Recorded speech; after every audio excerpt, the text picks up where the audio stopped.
ప్రస్తుతం రెండు తెలుగు రాష్ట్రాల్లో మోందా తుఫాన్ గురించే చర్చ జరుగుతుంది. ప్రభుత్వ యంత్రాంగం ఈ తుఫాన్ను ఎదుర్కొనేందుకు తీసుకోవాల్సిన అంశాలపై దృష్టి సారించింది. ప్రజలు ఎడతెరిపి లేకుండా కురుస్తున్న వర్షాలతో బిక్కుబిక్కుమంటూ ఇళ్లలోనే ఉంటున్నారు. పంటలు మునిగిపోతున్నాయి, చెట్లు విరిగి పడుతున్నాయి, లోతట్టు ప్రాంతాలన్నీ జలమయం అవుతున్నాయి, పశుపక్షాదులు ప్రాణాలు కోల్పోతున్నాయి. ఇక మీడియా అంతా తుఫాను వార్తలే. ఇంతటి విలయాన్ని సృష్టిస్తున్న తుఫానుకు పుట్టిల్లేంటో తెలుసా? తుఫాన్లు పుట్టేది సముద్రంలోనే. సముద్రంలో పుట్టే తుఫాను భూమి మీదికి వస్తే పైన చెప్పిన తీరులో విలయాన్ని సృష్టిస్తుంది. అయితే ఈ తుఫాన్లు సముద్రంలోనే ఎందుకు ఏర్పడతాయో మీకు తెలుసా? తెలియకపోతే ఈ కథనం పూర్తిగా చూడండి. తుఫాన్ అంటే ఒక తీవ్రమైన వాతావరణ వ్యవస్థగా చెప్పవచ్చు. ఇది వేగంగా తిరిగే గాలులు, భారీ వర్షపాతంతో కూడిన సుడిగాలి మిళితమై ఉంటుంది. దీన్నే ఉష్ణమండల తుఫాన్ అని పిలుస్తారు. ఎందుకంటే ఇది వెచ్చగా ఉష్ణమండల సముద్రాల మీదే ఏర్పడుతుంది.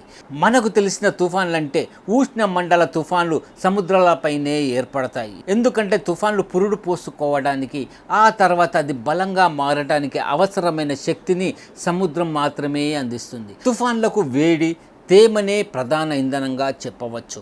ఉష్ణమండల తుఫాన్లు ఏర్పడటానికి సముద్ర ఉపరితల ఉష్ణోగ్రత దాదాపు 26.5 డిగ్రీల సెంటీగ్రేడ్ లేదా అంతకంటే ఎక్కువ ఉండాలి.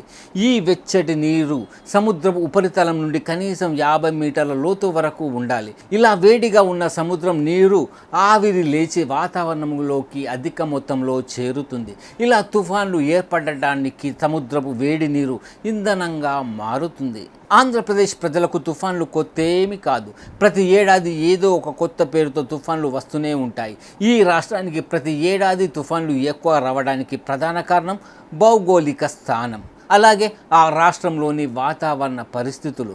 ఈ రెండింటి కారణంగానే తరచూ ఏపీలో శ్రీకాకుళం, విజయనగరం, వైజాగ్ నుంచి నెల్లూరు దాకా ఉన్న తీర ప్రాంత ప్రజలకు తరచూ తుఫాన్ల బెడద తగులుతూనే ఉంటుంది. ఆంధ్రప్రదేశ్ రాష్ట్రంలో సుమారు 974 కిలోమీటర్ల పొడవైన తూర్పు తీరరేఖ ఉంది.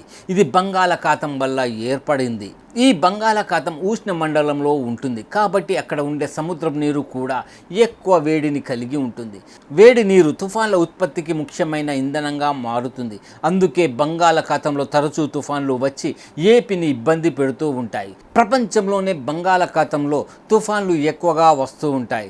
అయితే బంగాళాఖాతం సముద్రం ఆంధ్రప్రదేశ్ రాష్ట్రంలో ఎక్కువ భాగంలో వ్యాపించి ఉంది.